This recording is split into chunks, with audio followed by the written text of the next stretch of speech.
बेटा मर गया, मेरा कमाने वाला कोई नहीं है ना। फिर मैं गरीब बंदा, मैनू राशन भी मिल जाए।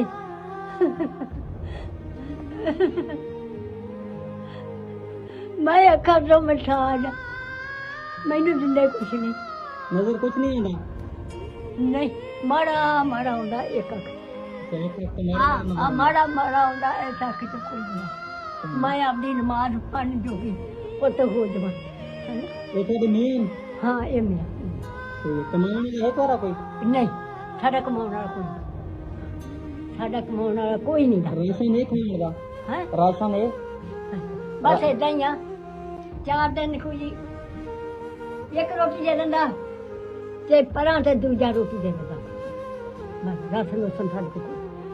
ਚਲੋ ਤੁਸੀਂ ਦੁਆ ਕਰਨੀ ਹੈ ਇਨਸ਼ਾਅੱਲਾ ਰਾਸ਼ਨ ਤੱਕ ਮਿਲ ਵੈਸੀ ਤੁਹਾਡੀ ਅੰਮਾ चंगा, ਤੁਸੀਂ ਦੁਆ ਕਰਨੀ ਹੈ। मैं दुआ करूं, ਆਮੀਨ मैं तेरे हक च दुआ करूंगा, बच्चे नु हज करा दे। आमीन।